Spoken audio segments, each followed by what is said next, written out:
Hai teman-teman, Assalamualaikum warahmatullahi wabarakatuh. Kami Tasya dan Nisa dari Prodi Agroteknologi Fakultas Pertanian UNSU. Kami mau ngasih tahu nih, gimana proses budidaya sawit dari mulai pembibitan sampai pemanenan. Oke, sebelum masuk ke pembahasan utama, kita harus tahu dulu prospek dari sawit ini. Pasti kita semua pada nggak asing kan sama sawit.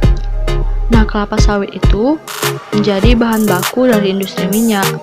Mengingat bagaimana konsumsi minyak kelapa sawit itu sangat besar di dunia, menjadikan sawit ini memiliki prospek yang cukup besar. Indonesia merupakan salah satu negara penghasil sawit terbesar di dunia, khususnya daerah Sumatera Utara, Riau, Kalimantan Tengah, Kalimantan Barat, Jambi, dan Sumatera Selatan. Kali ini kami akan menjelaskan bagaimana menanam kelapa sawit yang benar agar mencapai hasil yang maksimal.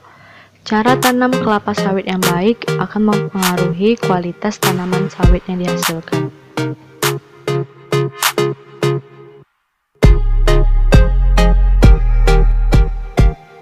Nah, sebelum kita menanam kelapa sawit, kita harus mengetahui syarat tumbuh dari kelapa sawit ini. Yang pertama itu iklim. Iklim yang baik untuk kelapa sawit itu adalah iklim tropis. Kemudian curah hujan 2000 sampai 2500. Lama penyinaran matahari 5 sampai 7 jam per hari. Kemudian dari suhu optimum yaitu 24 sampai 38 derajat Celcius. Kemudian ketinggian tempat 0 sampai 500 mdpl. Nah, yang terakhir itu kelembapan udara sebanyak 80%. Syarat tumbuh sawit yang berikutnya yaitu kondisi tanah. Kelapa sawit tumbuh di berbagai tanah apapun dengan kegemburan 75 cm, tidak berbatu dan tidak bertekstur. Kemudian dengan kandungan pasir sekitar 20 sampai 60%, debu sekitar 10 sampai 40%, tanah liat 20 sampai 50%, dan pH 4,0 sampai 6,0. Setelah memahami syarat tumbuh dari kelapa sawit, sekarang kita harus mengetahui dan mengerti dalam menyeleksi kecambahnya teman-teman. Dimana menentukan kecambah itu penting untuk menghasilkan kecambah yang berkualitas yang tinggi. Nah, setelah menyeleksi kecambah yang digunakan, ada lagi yang harus diperhatikan, terutama pada plumula dan radikulanya ya. Apabila kita asal menanamnya aja, maka kecambah itu nggak bakal tumbuh. Maka kita harus tahu plumula dan radikulanya itu yang mana agar tidak terbalik nanti.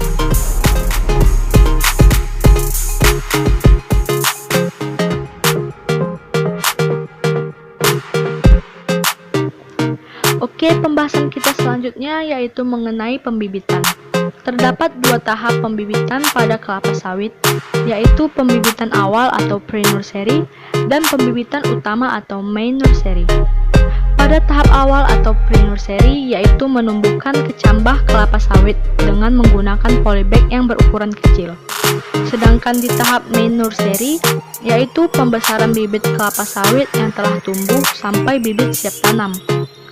Pada tahap pre-nursery ini digunakan tanah gembur lapisan atas atau topsoil dengan kompos dengan polybag kecil berukuran 14 x 8 cm. Kecambah kelapa sawit ditanam pada polybag dengan bakal daun atau plumula yang berbentuk sedikit tajam dan berwarna kuning menghadap ke atas. Setelah pembibitan, selanjutnya kita membahas pembukaan lahan. Budidaya kelapa sawit ini dapat dilakukan sesuai kondisi lahan, jenis lahan, dan anggaran biaya. Pembukaan lahan ini pun ada beberapa cara, yaitu cara mekanis, manual, dan kimia. Tapi, yang perlu kita ingat dan kita hindari, jangan pernah melakukan pembukaan lahan dengan cara membakar lahan ya teman-teman, karena bisa menimbulkan kebakaran hutan, dan juga kebakaran perkebunan, ataupun merusak ekosistem serta lingkungan.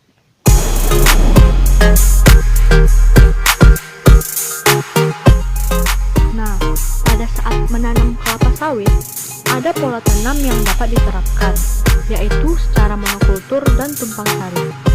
Jika menggunakan pola tanam monokultur, sebaiknya gunakan tanaman kacang-kacangan sebagai tanaman penutup tanah. Tanaman penutup tanah atau legume cover crop pada areal tanaman sawit ini berfungsi untuk menekan pertumbuhan gulma, memperbaiki sifat fisika, kimia, dan biologi tanah, mencegah erosi, serta mempertahankan kelembapan tanah.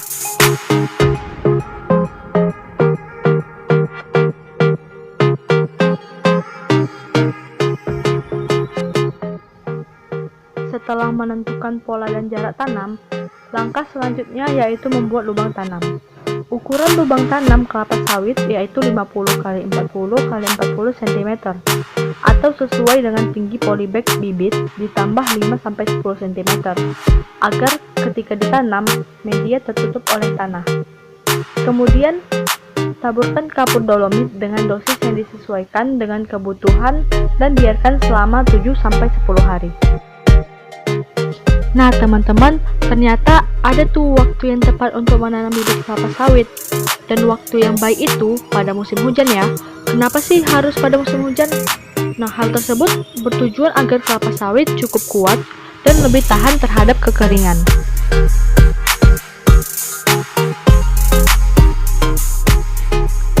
Pemeliharaan kelapa sawit meliputi penyulaman, penanaman tanaman penutup tanah atau legume cover crop, membuat piringan, pemupukan, dan pemangkasan pelepah daun.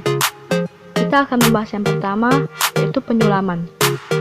Tahap penyulaman yaitu mengganti tanaman sawit yang tumbuh kurang baik atau rusak oleh hama. Yang kedua, penanaman legume cover crop atau tanaman penutup tanah.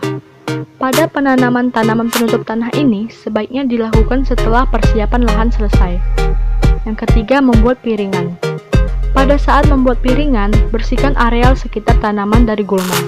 Bentuk piringan mengelilingi batang tanaman dengan diameter 2-3 meter. Selanjutnya, pemupukan. Pemupukan kelapa sawit dijadwalkan 2 kali dalam 1 tahun. Pemupukan yang pertama di awal musim hujan dan pemupukan kedua di akhir musim hujan. Pupuk yang digunakan yaitu urea, TSP atau SP36, KCl, dan boraks, sesuai dengan dosis yang dibutuhkan.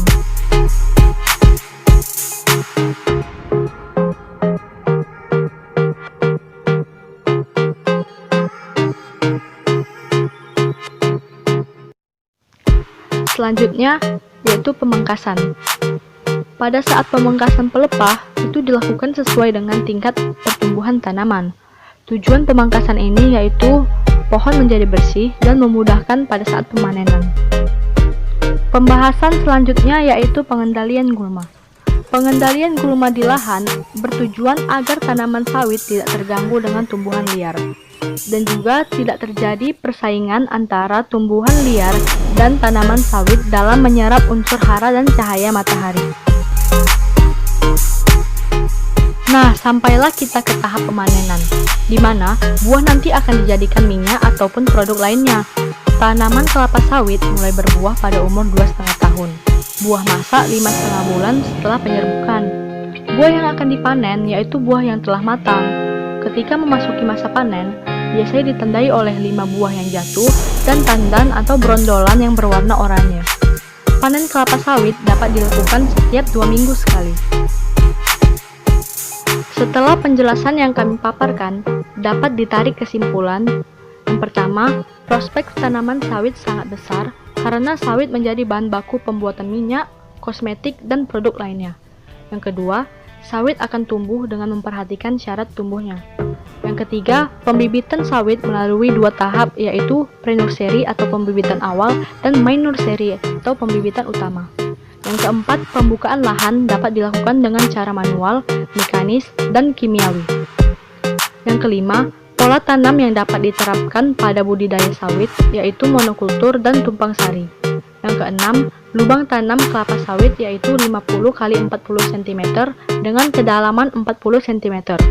Yang ketujuh, pemeliharaan sawit meliputi penyulaman, menanam tanaman penutup tanah, membuat piringan, pemupukan, dan pemangkasan pelepah.